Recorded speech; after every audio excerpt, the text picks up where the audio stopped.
Hello, everyone, and welcome back to the Hoopsa YouTube channel. I'm very pleased to be joined in this video by former QPR loanee Isaac Hayden. How are you, Isaac? Very well, very well. Thanks for having me on.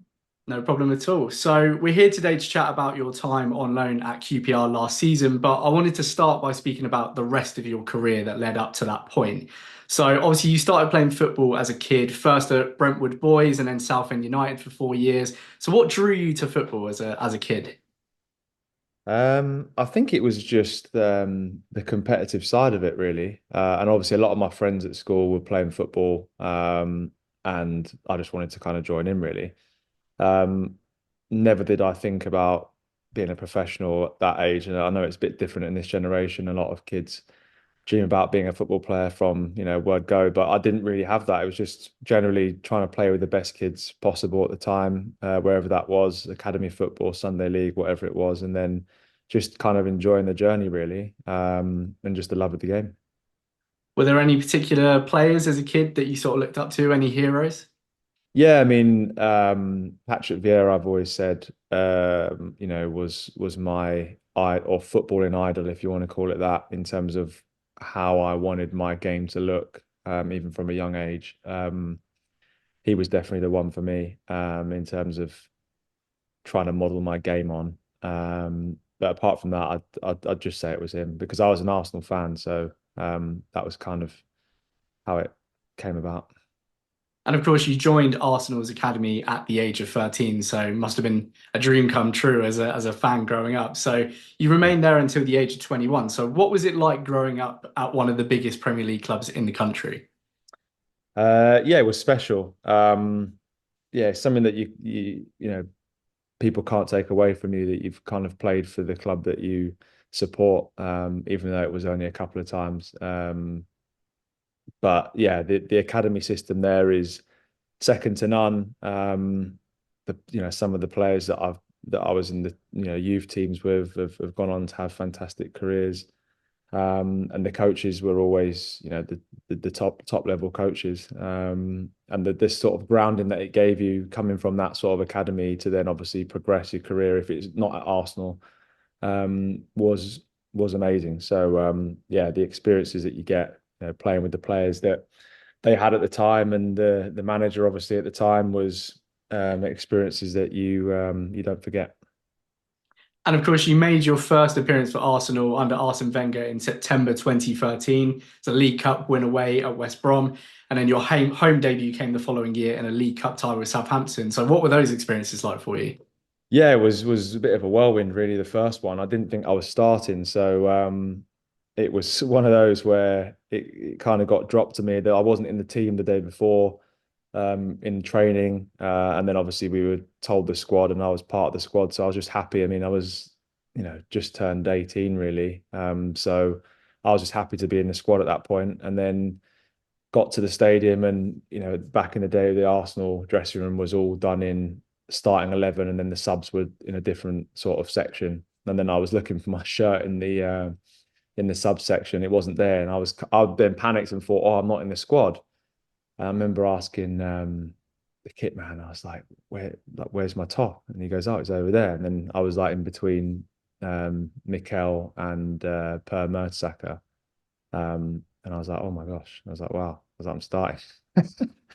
So I was, yeah, I was it was quite a good, it was almost quite a good way for my first start because it meant I didn't have time to think about it. It was literally, an hour and a bit before the game. So there wasn't time Mm. to think. It was just kind of warming up, getting everything going, and then obviously playing. So yeah, great experience. And then obviously the second game at the Emirates, that was kind of a long time coming. I was 19 at that point, I believe. And obviously I'd be on the bench a lot of times, Premier League, Champions League, FA Cup, that type of stuff. And I hadn't obviously come on the pitch at the Emirates. So it was, yeah, again, sold out crowd, home game. We actually lost the game, I believe. It was quite a good Southampton team at the time, that he played. So yeah, one of those, yeah, fantastic experiences. He lives with you forever. And as I said, they can't take it away from me. So yeah, good experiences. You headed out on loan the following season. I think age 20, you made 24 appearances for Hull City in their championship playoff winning 2015-16 season. Yeah. If I'm not mistaken, your first senior assist came away at Charlton, and then coincidentally, your first senior goal came at home to Charlton. So, what was it like getting that sort of regular playing time, having sort of patiently waited for that kind of opportunity? Yeah, I mean, it was again another long time coming situation. So the season before, I'd had a pretty bad ankle injury in the October, so ended up missing the rest of the season.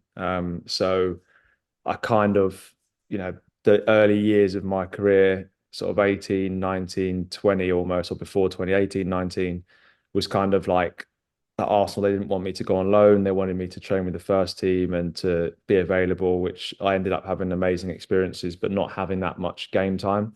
But a lot of training time with a lot of good players. So it was kind of, a toss up between what you think is more important. And they thought it was more important to be around the first team every day and having that experience, which was fine. And then obviously the plan was then sort of second half of that following season at 19 to then go on loan. But obviously I got injured, so that kind of put to bed those plans. So then it was kind of like the following season, that's my chance to go out on loan and try to prove myself and get games, which was vital. And yeah, again, amazing season, amazing group of lads, players to be part of in a dressing room. I mean, yeah, I mean, some lads go on loan and it's not a good experience. They don't play a lot of games, or they feel like they've not gained a lot from it. But from me, I mean, I didn't probably play as much as I wanted to. Obviously, I wanted to go there and play. Probably, I was aiming for 30 plus games. So ended up a little bit short of that. But the group was, yeah, was amazing. We had Michael Dawson, Curtis Davis, Tom Huddleston, Jake Livermore, David Myler, El Mohammadi. Like, the players were all top class senior pros at the time. So for me, being 20, coming into that was, I tried to be like a sponge, learn as much as I could. And then to play, obviously, with those caliber of players was excellent. And then, yeah, you had the young lads. It was like, me, Chew Brackpon was on loan there at the time, Andy Robertson, Harry Maguire. So, like, we had almost, if you're being probably critical at the time, probably should have won the division. Our squad was by far the best on paper. I believe we were top of the league in February, and then we had a real bad sort of February, March time, and then ended up tailing off and finishing fourth. But yeah, the squad was amazing. And the following summer, you returned to the Championship, joining freshly relegated Newcastle United, and you won promotion as champions that season. And you were a really pivotal player under Rafa Benitez that year. You got that 30 plus appearances that you were looking for the previous season, 38 in total, 2 goals, 4 assists. What was it like working under Rafa for the first time, and how did you find that season as a whole? Yeah, again, another amazing experience, to be courted by a manager of that caliber, was again very flattering. But once I met him for the first time, I was sold, in terms of joining the club and the vision that he had. Again, an elite manager, a manager that I'm still in contact with to this day, and someone that I hold in very high regard. He was almost said it was almost like a father figure for me at the club. I was only 21, obviously moved a hell of a long way from home. But the learning experience that I got from him, the training, the time that he gave me, the extra, video analysis time, the conversations we had were amazing and helped me so much. And like I said, or like you said, I managed to get a lot of games that season, prove myself in the division at the time. And then obviously it was kind of ready for the next stage or next stages. But it was weird, yeah, because I always say QPR is was always like a nearly for me, which was quite interesting how it came about in the January. But I actually, at the time, before I had the meeting with Newcastle, I had a meeting with Les and Jimmy at the time, who was manager, and they were obviously pitching QPR to me at the time, to join, when I was 21. So it was one of those where I kind of had 3 or 4 options at that age, and it is up to me to decide. All the money side of it, kind of Arsenal, to be fair to them, in their credit, they weren't really bothered about how much money they could get. It was just more about the respect that I hadn't quite made the grade at that club. and they wanted me to have a good career. Obviously, I've been at the academy for a long time, so it was kind of up to me where I wanted to go. And as you can imagine, a club of Newcastle's stature and the manager that was there, it was almost too good to turn down. And I said the rest is history. Well, that's a real sliding doors moment if you could have ended up at QPR because that season you actually beat QPR 6-0. Yeah, I remember that because it was, as I said, I remember it very clearly because it was one of those moments where it was quite early on in the season. And I remember, they at the time, Les and Jimmy were pitching QPR to me, and I said I was, I was quite happy to kind of go there. That was before Newcastle interest kind of came in, and they were like, yeah, you play most of the games, like you definitely get game time. If you go to one of the bigger clubs in the division, you might not get game time, and stuff like that. And then it was, it was kind of awkward a little bit when we came to Loftus Road and won 6-0. I remember shaking Jimmy's hand and I was kind of like, sorry, like, so it was, yeah, it was one of those, but yeah, I said that I wouldn't have changed the decision. I said it was one of those experiences where when a club like that comes calling, you kind of have to try and take the opportunity with both hands and run with it. You only get so many opportunities, I feel, in football in the career because it is a short career. And I had to kind of take that one. Yeah, absolutely. And of course, Newcastle had no qualms returning to the Premier League the following season, finishing 10th. That was obviously your first proper experience of the Premier League. So how did you find that jump up after sort of 2 seasons in the Championship?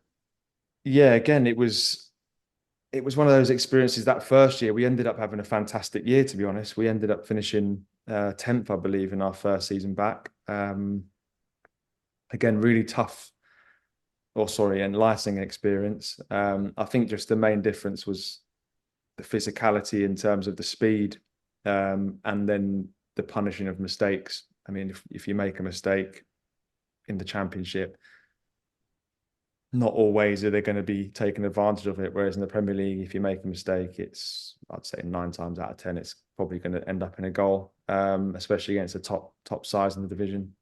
So I think it was, just a sort of different experience, but one that I kind of, took on and tried to do my best in.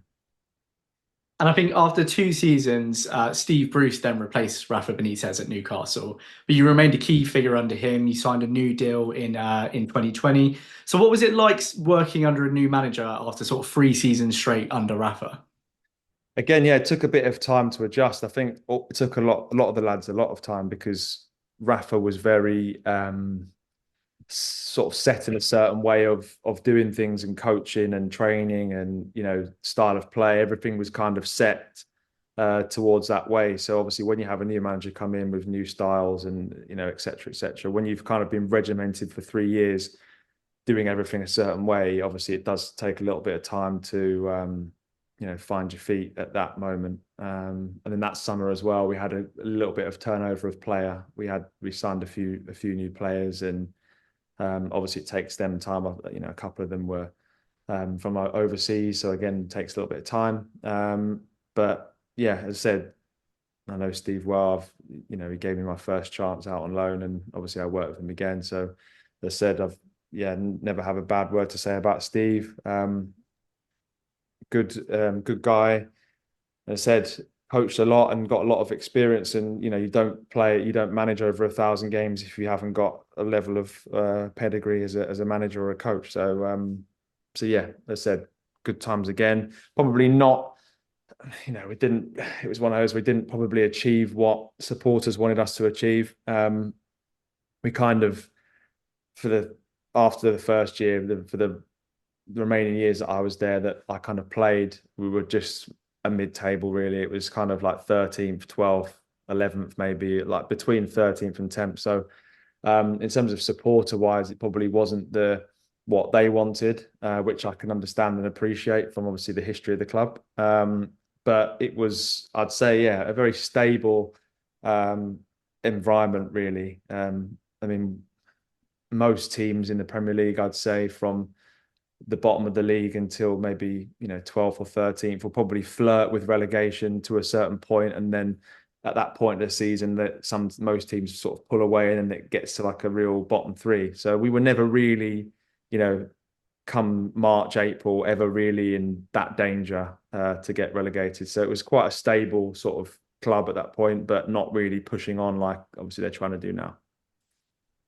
And of course, the 21-22 season for Newcastle seems like a real kind of sliding doors moment for the club and yourself. First of all, with the change in ownership, then Eddie Howe coming in to sort of, re-kick the side after a start of just one win in 20. And then, of course, on a personal level, you picked up that knee injury, which I know required surgery. That kind of ruled you out for most of the season from that point. So that must have been a real mix of emotions for you for that season. Yeah, it was tough. Just because, like you say, sliding doors. It's how football works. It's you only get a certain amount of opportunities, and sometimes it doesn't fall your way. Sometimes it does fall your way. I mean, yeah, it was one of those ones where I had an injury the season before on the same knee. It wasn't quite fixed, but I was kind of playing on in a certain, to a certain degree. It was fine. It was stable, and then I played Man City. Um, Went into a tackle, and then I felt it just go completely. So it was one of those ones where I couldn't manage it anymore. And I think the timing of it was pretty bad because it was end of December if I remember correctly, and obviously then January's round the corner. So you got a brand new manager, funds that have been given to the club, and obviously you're injured and you've been told that it was a 16 to 20-week injury, so you're out for the rest of the season anyway, pretty much. So then they're going to have to ultimately replace you. And then, at the end of the day, my replacement wasn't too bad in Bruno. So doesn't get much more difficult after that, when you're trying to get back in and trying to get back into training, and obviously trying to do well in training to say that you've got a chance, when you've got a Brazil international in your position that, was playing every game and was doing really well. And the team was doing really well as well. That's the thing, it wasn't like they were um, close to relegation. They just, second half of the season was just win after win after win. So the team was doing really well. And then it's kind of like football moves quick. You end up forgetting about the players that are not available or not there. And everything that you did before kind of gets pushed to the side. So, it's one of those ones where the end of the season comes. I'd obviously missed a lot of time playing football, so I just wanted to get back playing football. So it was one of those ones where it was, thanks very much, can't guarantee the game time. You try to move on, which is what I tried to do. Yeah, and that obviously saw you go out on loan to Norwich City the following season. Obviously, I know that season was again kind of bookended with the knee problems. So, how did that move come about? And what is it like having to deal with that kind of recurring injury? I can imagine really frustrating when it's at the Yeah. start and end of the season. Yeah, so so the Norwich situation was actually completely different, and it was actually quite a strange scenario. I haven't really talked about it much because, as I said, as you can imagine, we played Norwich last year. They weren't too enamored with me when I came off, if I remember correctly, which was a bit. As I said, it was a little bit. Uh, I wouldn't say it hurt me, but it kind of showed me what what the consensus was from their side. But I don't think they've ever heard my side. So it was, obviously I knew Dean really well from before. Tried to sign me at Villa, and I had a really good relationship with him. And he was like, "Listen, you come in, you play every game. We've got a good squad in the Championship. We've got a really high chance of getting promoted. You'll be back in the Premier League. Where you want to be." So obviously in my head, I was thinking, right, I've missed 4.5 months. I need to kind of, I need to go there and get my games, and I'll be back. And okay, it's a season in the Championship, but it doesn't matter. Went there. I said, second day of pre-season, pick up this injury on my knee, completely different and completely separate to the injury that I had before, like not related in the slightest, just poof, like the most random thing. Like them, I'd only had a medical done 10 days before the start of whenever we start of pre-season. So I hadn't done anything in that time. So it was just literally the freakiest injury that you could imagine. And it was one of those ones where, again, in hindsight, would have probably done with it or dealt with it differently. It was a 3 month injury, or sorry, a 3 to 4 month injury. If I was to obviously go back time, I would take the 4 months. But what was happening was obviously they'd signed me to kind of be a marquee signing in the squad to get promoted.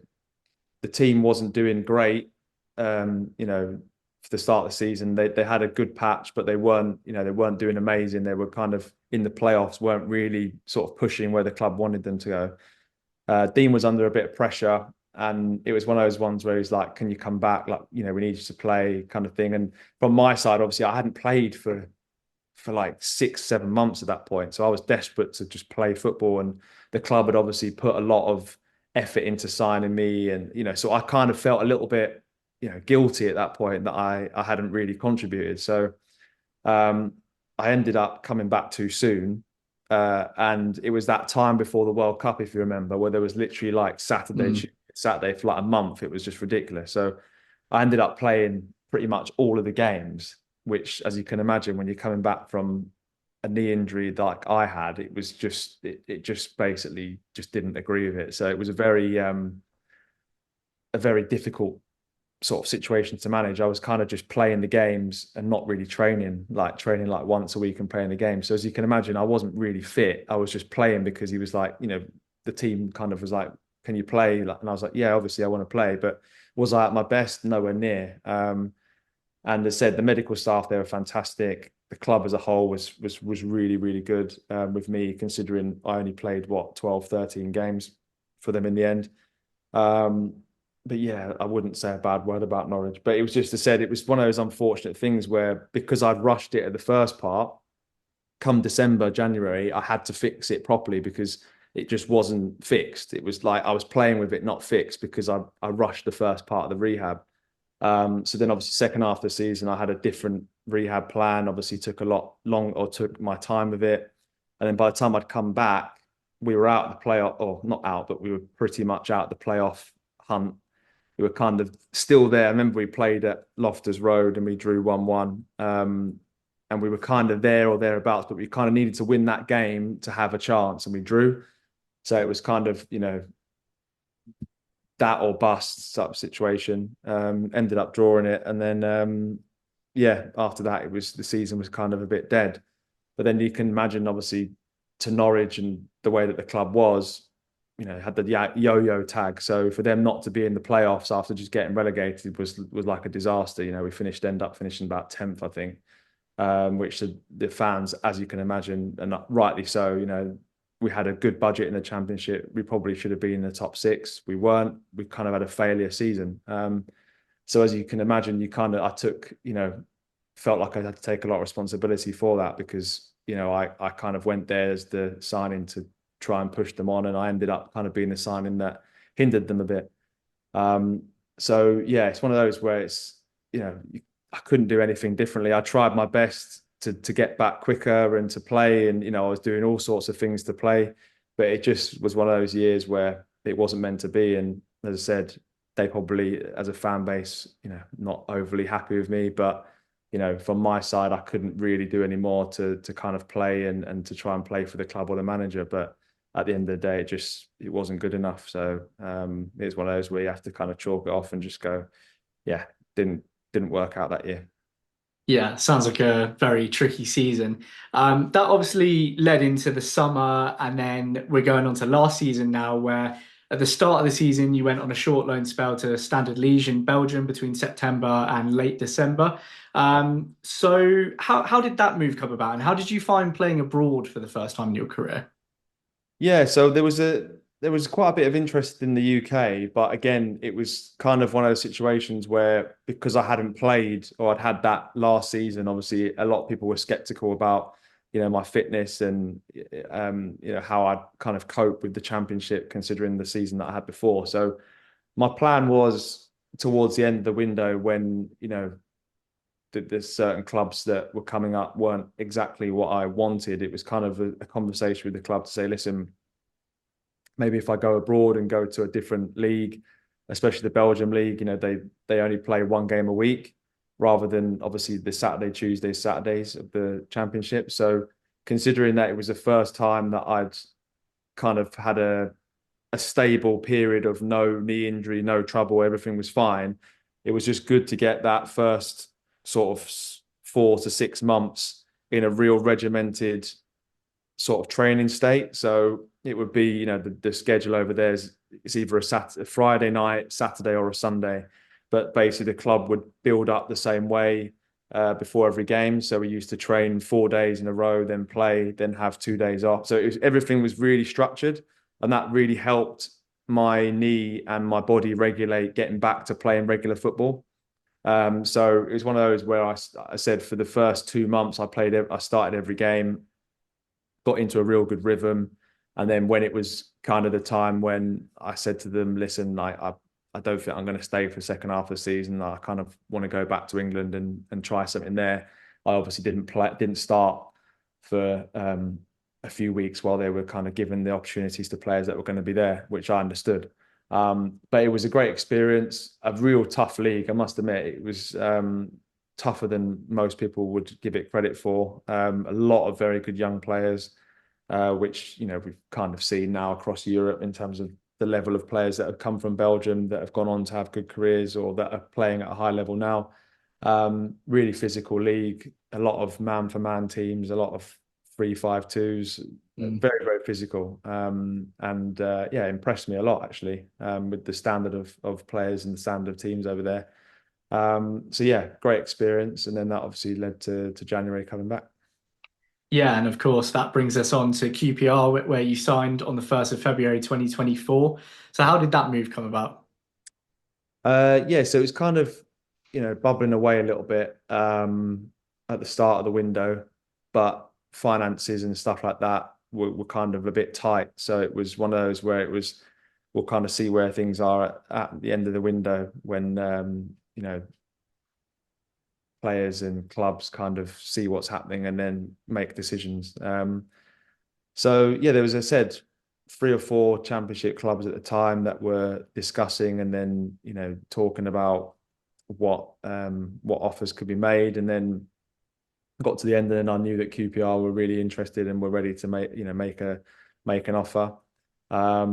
So that's kind of when I was like, yeah, I want to go to QPR, because I said I'd had that sort of feeling before with the club. Like I said to you before, like, I could have joined before, and I was like, well, something's kind of saying that I need to give it a go and try. And obviously I saw the situation that the club was in, which didn't really bother me, because I kind of, you do your homework before you sign for a club. So, I looked at the squad, looked at the style of play that obviously the new manager was trying to bring in, looked at Marty, and obviously Xavi and the staff that were there. And I was thinking, the trend was there. You could kind of see even, before I joined that, there's a couple of good results, the Millwall result and the whole result before. Like I was sitting there thinking, they've got a little bit of momentum here. They're playing a decent style. And you could see something. It wasn't like it was a dead and buried situation where you weren't going to come back. So it was kind of like a calculated gamble. And yeah, I think it definitely paid off. And of course, your arrival kind of coincided with a drastic uptick in QPR's form. So it was 9 wins, 4 draws, and 4 losses during your time, eventually steering QPR to safety. So you've sort of talked about the situation there. You did your homework. You knew what you were coming into. But what exactly was it like? Were the team kind of low on confidence? I know, you're coming into a situation with pretty high stakes. Obviously, QPR have been in the championship for quite some time now. Relegation would have been costly. So was it a team low on confidence? How was that sort of first experience? I wouldn't say so. I think my kind of overriding factor, if you see from the outside looking in, you would think that it would be heavily low on confidence, but that wasn't my, general consensus when I first turned up and first got in the dressing room. As I said, I know a few of the players from before. Obviously, I know Jack pretty well. I knew Cookie pretty well. I knew about, Asmir. So I kind of, could see the group for what it is, and I thought it doesn't really make much sense, why they were in that position. And then I didn't really have too much time to kind of feel that low on confidence, maybe because obviously I trained on the Friday, and then we played Blackburn and beat them on the Saturday. So then by that time, the mood had automatically just, we got that win again.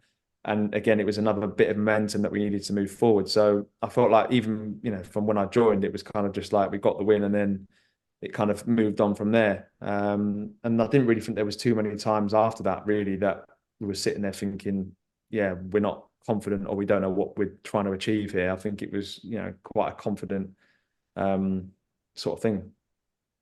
I mean, it still went pretty close to the wire, didn't it? It took the 4-0 home win against Leeds in the second to last fixture of the season to confirm our safety. It felt like at times, no matter what result we got, even if we won or drew, just Yeah. couldn't quite shift out there. So what was that kind of like for the group? Was it kind of a feeling, as you say, of confidence, you just got to keep doing what you're doing, or was there ever frustration at that sort of time?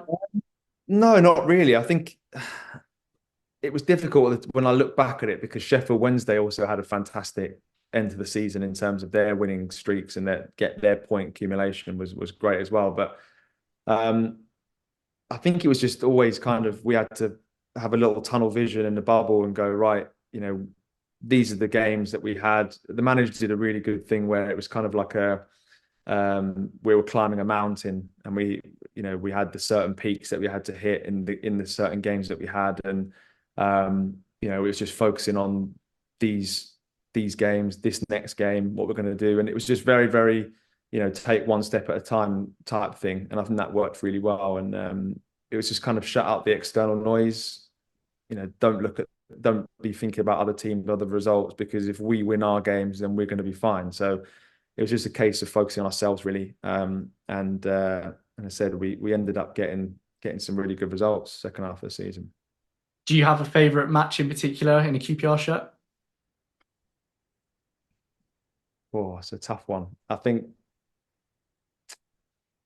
know about favourite, but I think a real sort of pivotal one was the Birmingham game for me.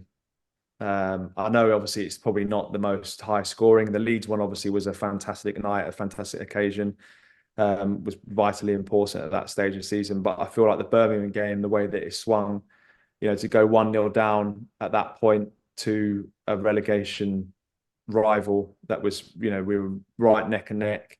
If we end up losing that game, we had another game on the Monday. So the confidence and the way that momentum swings in football, you lose the game, would things have been a bit different? And then the goals, Cookie and then Jimmy popping up with the absolute worldie in the last minute to win it, I think was a massive sort of momentum shifter for us. And you could feel that after the game. And I think that then pushed us into Swansea and then that difficult away game with the way that they play to kind of get the result there again. I think that was huge. Did Jimmy just keep repeating his goal in training over the after that? Because Yeah, I must have watched it about 200 times that I mean, weekend. it was a world class goal. I mean, Jimmy's a fantastic character, great lad. As I said, really intelligent player.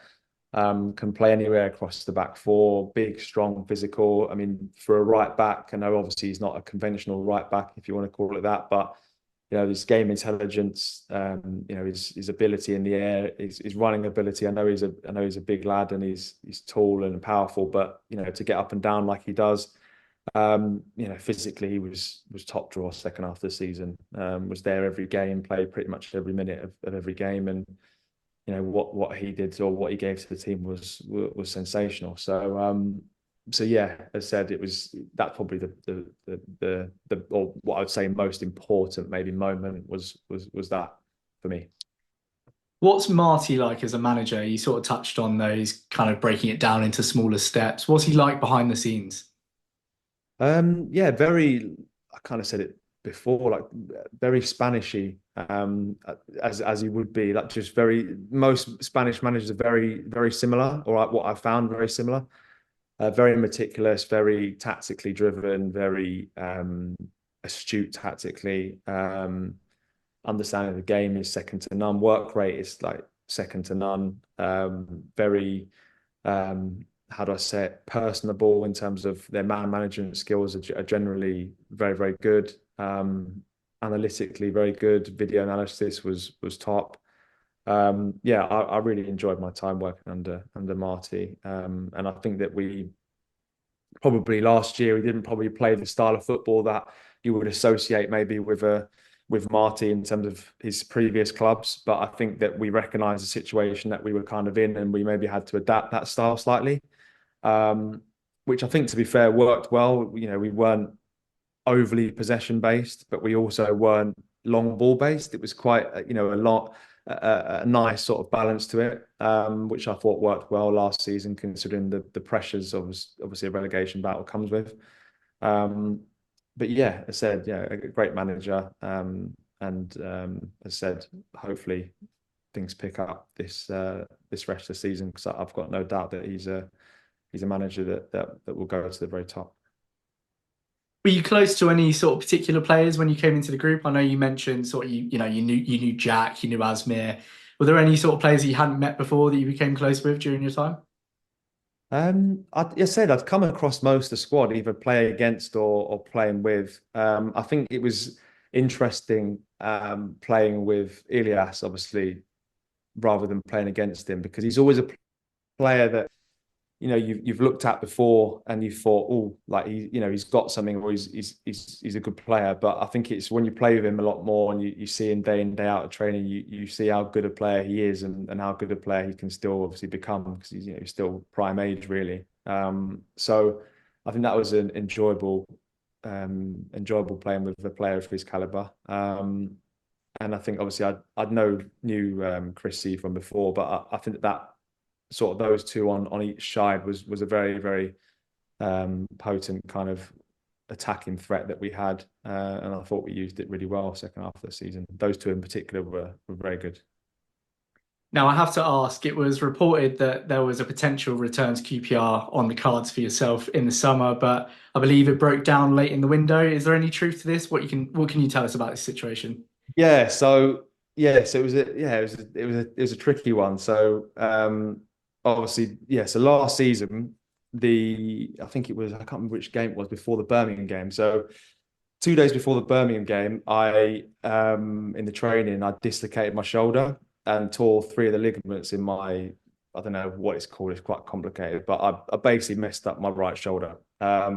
So I had to play the rest of the season with painkillers, and my shoulders basically strapped to, like, it couldn't move basically. So I had very limited sort of range of motion with it. Um, so I don't know if you remember the Birmingham game, I came off because I actually Mm. landed on my shoulder, and it was probably it was one of the most painful things I've had. But yes, I played the rest of the season like that, and then at the end of the season, I had to have an operation. So for medical reasons, sort of medical purposes, if you want to call it that, I couldn't really sign for the club or sign for any club until I'd had my surgery and it had repaired. So it was again 3 month sort of surgery to fix and repair the shoulder joint, which I said went really well, fully repaired now. Wouldn't notice a difference, but obviously you notice a difference when it happens. So it was kind of, I couldn't sign straight away, or couldn't really sign for anybody. And then obviously the time went on, and speaking to the club back and forth. But I think from a club's perspective, which I have to give credit to Christian for, I think it said, I know he's a young man, but for a CEO at his age, top draw. And I think that really, when you think about the signings, it's more a future proofing type thing. Obviously, the overall age of the squad was quite high last season. I think we had one of the highest average age of the championship, starting 11s. So it was, future proof in the club in terms of trying to buy young players that have got, potential to be there for a long period of time, and potential to maybe make the club money. So I understood that, and they wanted to try and get those signings in first before, obviously, potentially signing me, because it would probably be a loan move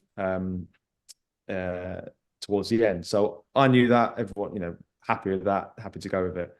And then, yeah, it was pretty much, I thought I was 99% certain to come to the club again. I had other bits of interest from abroad and a couple of other championship clubs, but I kind of knew that QPR was still there. So it was one of those ones where I was like, well, if I'm going to go anywhere in England, it's kind of going to be QPR. And then towards, last day sort of thing, or day before last, obviously the Reggie had his, or they managed to terminate the contract with Reggie. I'm not quite sure what went on or what was going on with the previous things that he had to deal with.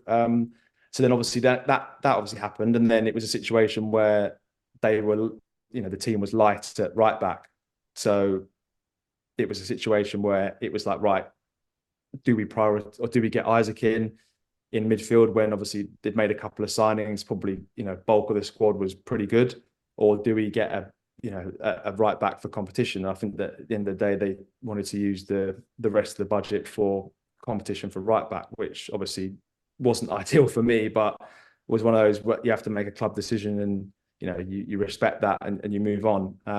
So yeah, it was close, but as I said, that situation kind of, I think, took preference for the club. Yeah, that was that. Yeah, that's understandable. Well, yeah, appreciate you explaining it. I want to round off by asking, so you're 29 now. What are your Yeah. ambitions for the rest of your playing career? Um, I think just said get back out there. I said it's difficult at the minute.